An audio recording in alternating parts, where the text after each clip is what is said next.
All right, hello and welcome back to another episode of Just a Girl from Cleveland. This is episode 124.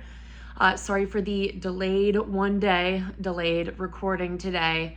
I was in Seattle this weekend for the Browns game, got back extremely late Monday, busy work day Tuesday, so I had to record on Wednesday. So sorry if you were looking for it yesterday, a little bit delayed, but happy to be talking and recording here now.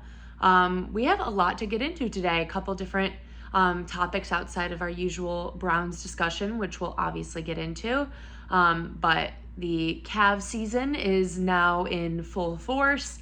Have a little bit of Buckeye stuff to talk about, and then we'll get into everything going on with the Browns right now, the game in Seattle, the trade deadline, and just kind of the status of this team moving forward. So we'll start off with the Cavs. So obviously a rough start to the season and not quite what we expected, especially in terms of just not having all of your starters. It's really hard to judge a team based on their identity and who they are when we haven't had Jared Allen yet. Darius has been out for some amounts. Donovan has been dealing with some kind of lingering type of injury, even though he has been able to play. I'm not sure how much it's actually affecting him. So it's just been a little bit of a struggle to not have all of your guys out there, especially when you're playing an opponent like the Knicks, which as of now when I'm recording, the game against the Knicks at home was last night. Tonight, in about 30 minutes from where I'm recording right now, is when the game in New York is going to be happening. So it's going to be tough again to kind of maybe go on this slow start where compared to last season, if you guys remember, there was a major run for the Cavs at the beginning of the season last year where I think they won, I want to say 8 to 10 in a row. It was a pretty impressive streak and was really exciting to watch. And this is a little bit different, but it's always good to remember it's a very long season. Hopefully the goal is to get everyone healthy so that it's not going to be as much of an issue when we get into some more of the tougher stretches of the season. But yeah, this is obviously not ideal, not how you want to start. Definitely understandable there. So some of the good things, though, I guess, with the Cavs that I have recognized, even without all of the starters being there, Craig Porter Jr. is he's a player, and I think we found potentially a good backup point guard in him to be behind Darius. Obviously, Darius is going to be, hopefully will be that long-term guy. We have obviously just signed him to a major deal, so I think there were some questions, obviously, with Ricky Rubio. He's towards the end of his career. Obviously, he's been battling with the mental health issues that he's been dealing with, so he has not been on the team as of now this year. I'm not sure if there's any timetable for him to return, but regardless, I think the team was going to be looking towards the future at some point of, hey, who are we going to put behind Darius in this situation? As Ricky gets older, they don't need as much of that veteran presence at backup point guard anymore. I think you needed that before when Darius was still young, but now this is really Darius's team and he's taken a much more vocal leadership role. I think now you just want to get a talented player that you can get genuine minutes from behind him. And I really think from what I'm seeing from Craig Porter Jr., I really feel like he has the potential to be that guy. So I think that was exciting to see. Also, Imani Bates, I feel like, has been another topic of conversation. A lot of excitement from him in Summer League this year. And then he, has had some minutes here recently. And he was a very up and down player, I feel like, would have some really, really incredible shots and then some really bad misses, maybe an air ball here or there, which is understandable in a lot of ways for a young player, a player that they kind of knew they were drafting and would have to develop and had high upside, but also, wasn't projected to be some superstar right off the bat. So definitely not too shocking to see that, but it is good to see that I think a lot of the upside is there in his shot making abilities. So it's hard to, like I said, come away with major takeaways when you don't have all of your starters.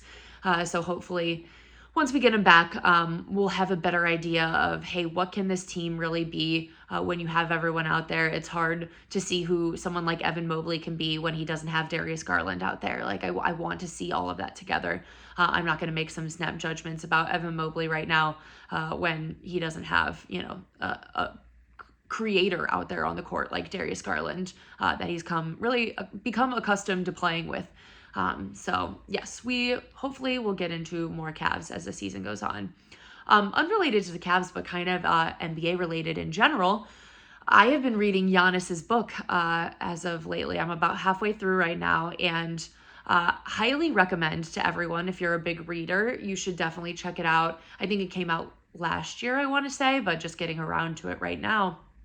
And my God, he had such a fascinating life story, and just understanding his upbringing and where he's come from, I feel like it makes so much more sense for who he is as a person. And when you hear him talk, and the playful side to him, and just the lightness he has to him, I think it makes so much sense from the extremely humble upbringings that he came from when he grew up in Greece, and his family really had nothing. And he wasn't someone who was scouted like in America from the age of 5 years old, where you become a basketball prodigy and everyone's following you for all these years. He really didn't develop until much, much later, and much, much closer to his actual drafting as an NBA player.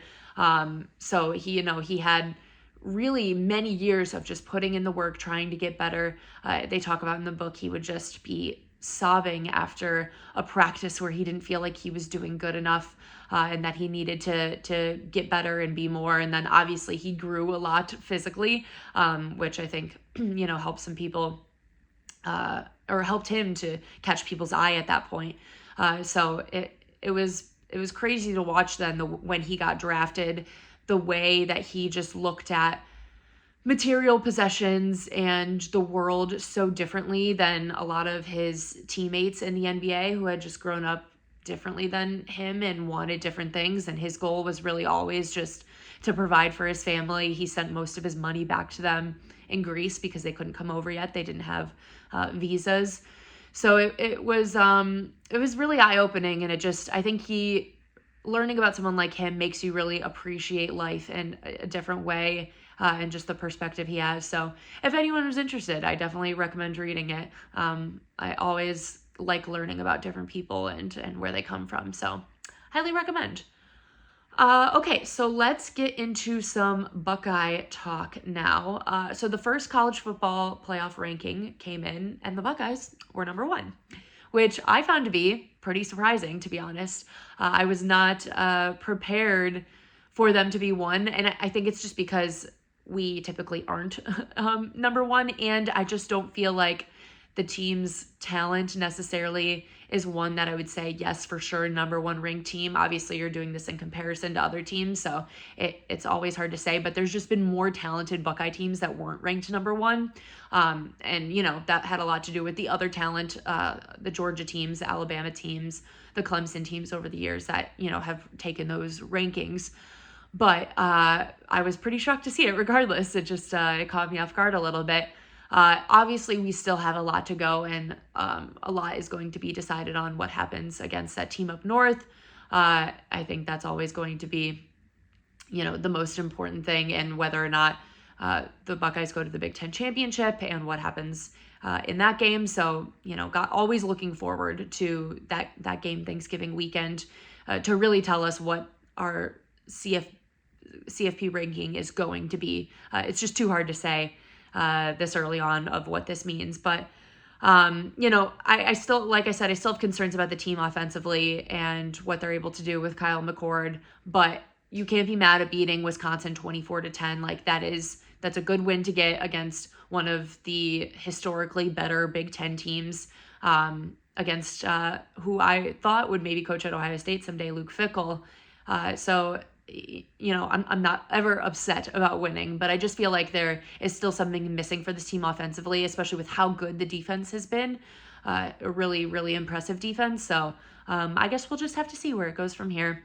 But I think what I started talking about last week and want to continue with this week in much bigger news than honestly the rankings right now is the scandal surrounding that team up north. Like I said, went into all the details for it last week, but it continues to evolve and have more information come out about it. And most recently, Central Michigan is investigating these allegations that this Connor Stalions guy was on the sideline for their season opener on the road against Michigan State. There's these pictures of someone that appears to look exactly like him.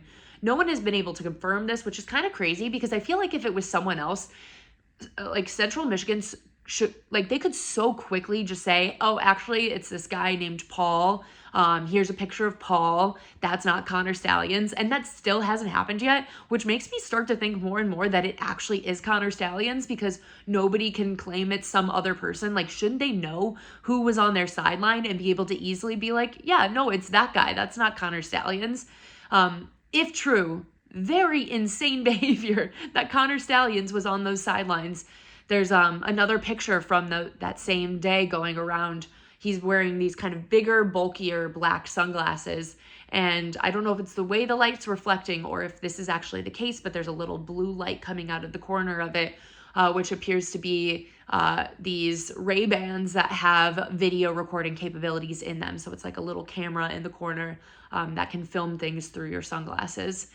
If that is the case and that's what he is wearing, I want Michigan stripped of every win for the last decade. Like, I don't even care when it started. I'm just so amazed at the fact that they were going to these crazy lengths to steal signs and steal information in this way. It feels pretty wild.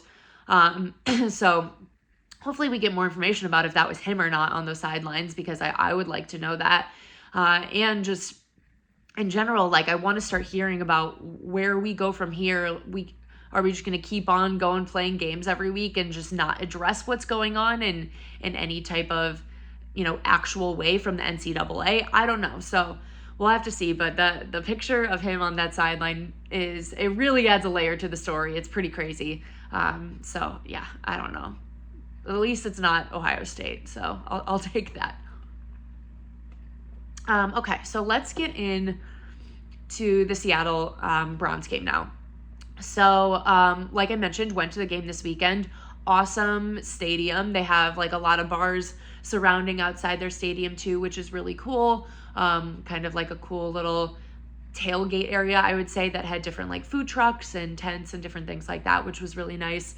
Actual stadium, beautiful, extremely loud. It is as loud as everyone says it is. The sound really travels in there, and I can see how it affects opposing teams for sure.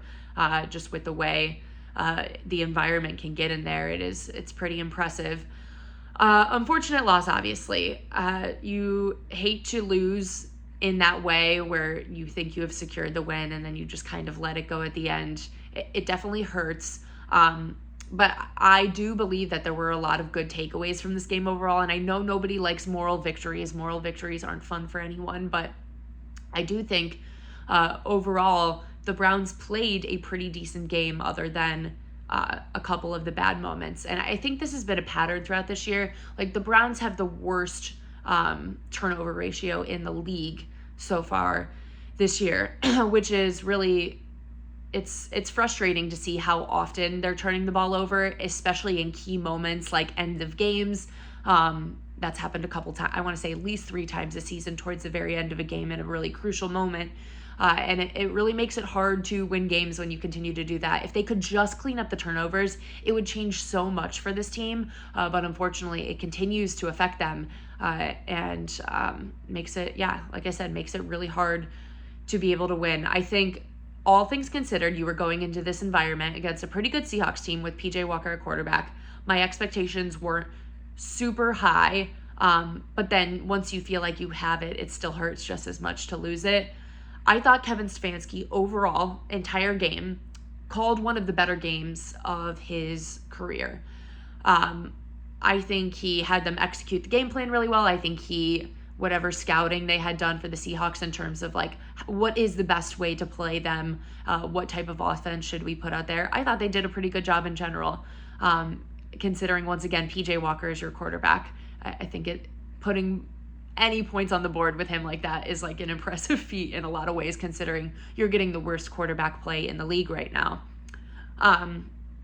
Other than the one call at the end of the game, I think Kevin called a really, really, really good game.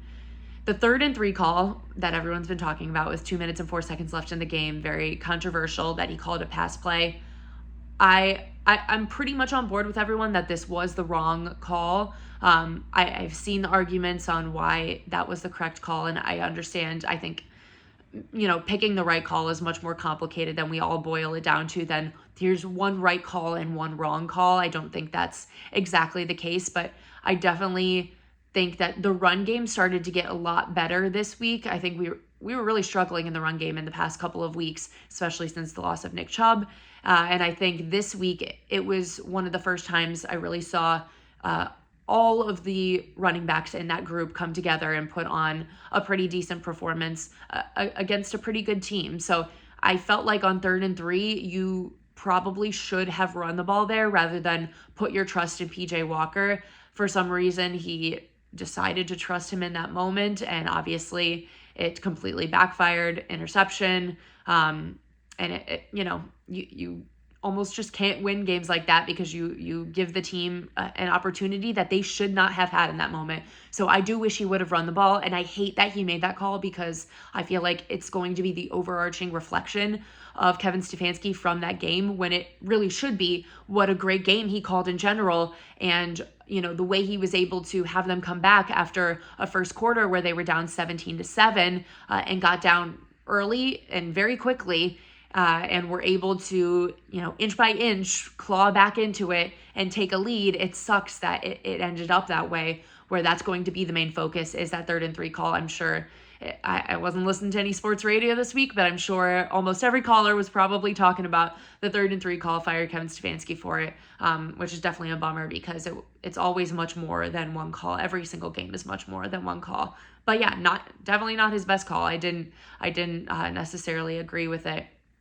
The one point I will give him with it, though, is there's 2 minutes left.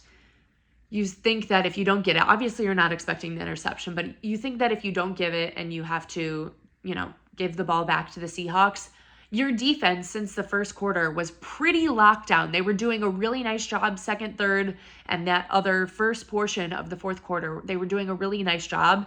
And so you kind of, in a lot of ways, I think he probably was trusting his defense and saying, hey, look how good they've been playing. They slipped up in the first quarter, didn't have their best quarter of football, but since then they have been firing on all cylinders, playing really good football. I should trust them in this moment that they're going to be able to get a stop with 2 minutes left.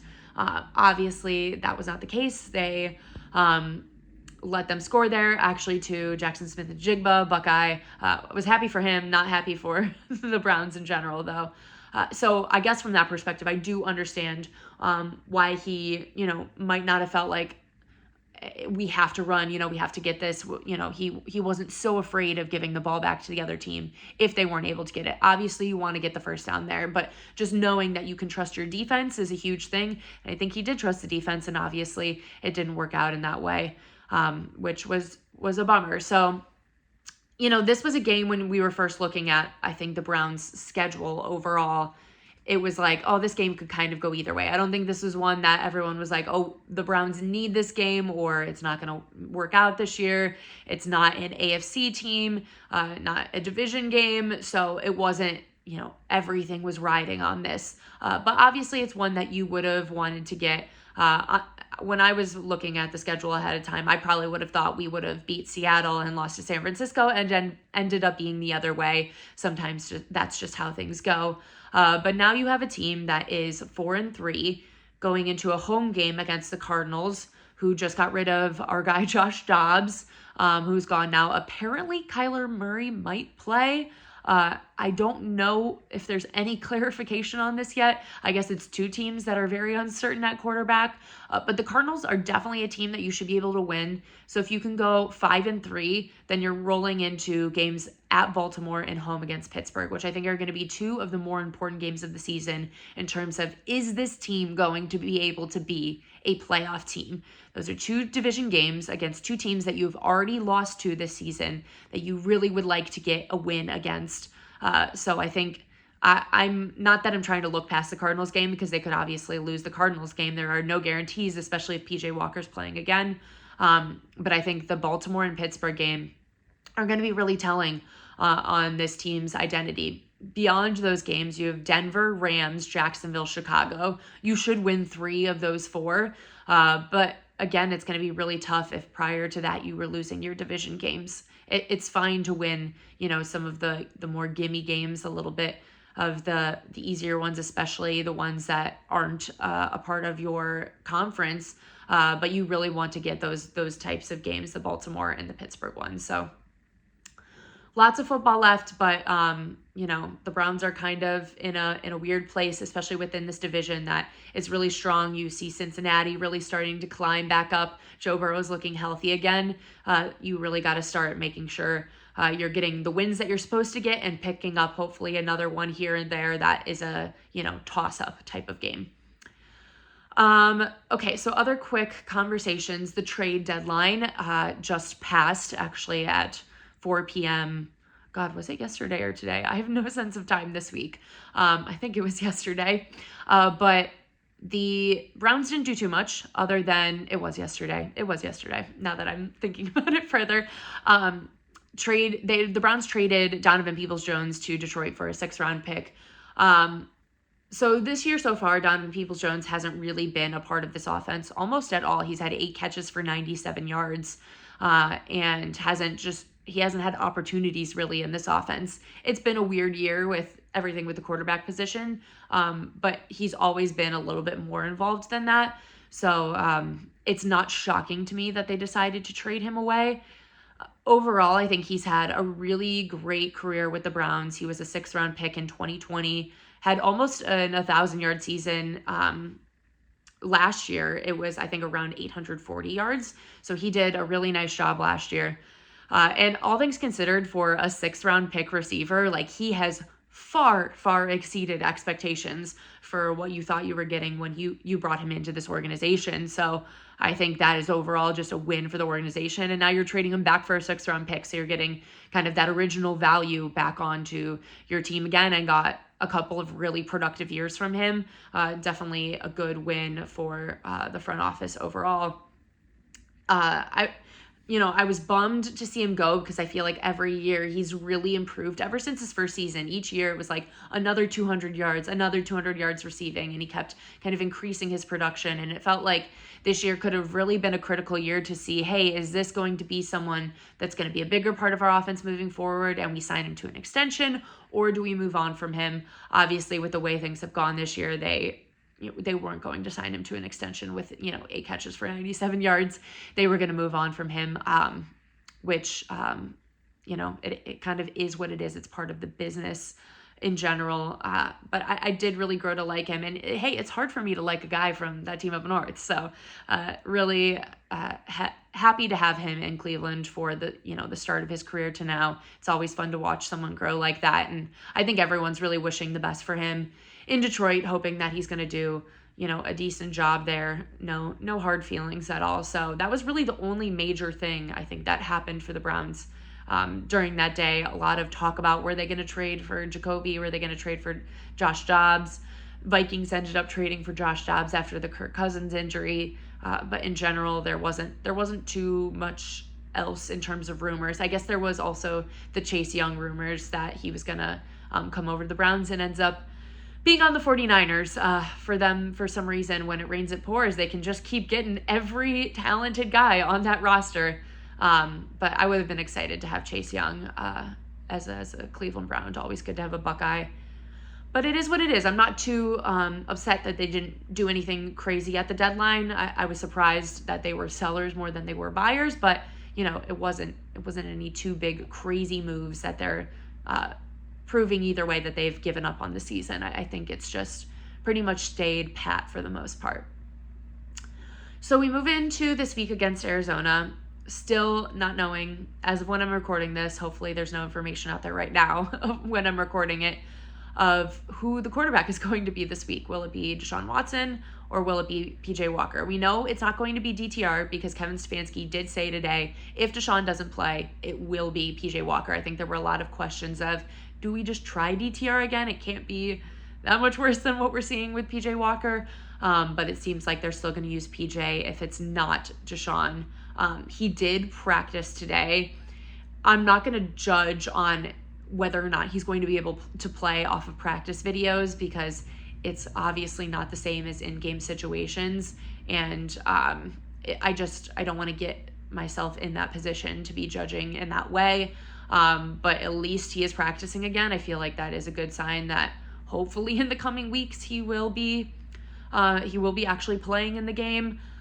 I just don't want a repeat of what happened in the Colts game where he was like, yeah, I'm ready now, and was not actually ready, very clearly not ready to be back, and then put the team in a really bad position by throwing a rough interception, almost throwing another one, potentially injuring himself further. Like, we should not be doing that again. Hopefully he comes back when he's truly ready to come back, and not when he just mentally really wants to get back out there. I understand that feeling of wanting to get back out there and play for your team, but it's only going to hurt them more if he does the same thing that he did in the Colts game again. That's just really not going to be an option. So I guess we will see. I would prefer, in terms of if he is healthy, I would prefer for him to come back for the Cardinals, get himself warmed up before Baltimore and the Steelers, because starting off with Baltimore is not going to be a fun situation for him. So I guess we'll have to see as we move forward. I'm not sure when they're going to announce it. It usually has been pretty last minute on who they say is going to be the starter, but it's just another week as we're getting through this season of not knowing who the Browns starting quarterback is. Okay, so that is all I have for you guys today. Couple housekeeping things. The Where I'm From code that I gave many episodes ago has actually slightly changed. So if you still want 20% off Where I'm From gear, you can use AbbyClee20 now, ABBYCLE 20 for 20% off your purchase. Highly recommend. Got some new nice pieces that I'm really excited about. So I definitely hope that you guys get some as well. Also, if you could just leave a review or rating on Spotify, Apple, wherever you listen. Please subscribe on YouTube. Even if you don't watch on YouTube, go click the YouTube link, subscribe, watch there. I like watching stuff these days, I think, a lot more than just listening. But, if you don't want to look at me, you can still listen on Spotify and Apple. But would love for you to subscribe on YouTube and watch there. Thank you guys again so much for listening. I appreciate you all. We will keep believing in the Browns until it's really a 0% statistical probability of making the playoffs. Until then, we are powering forward and hopefully it happens. So thank you guys, and go Browns.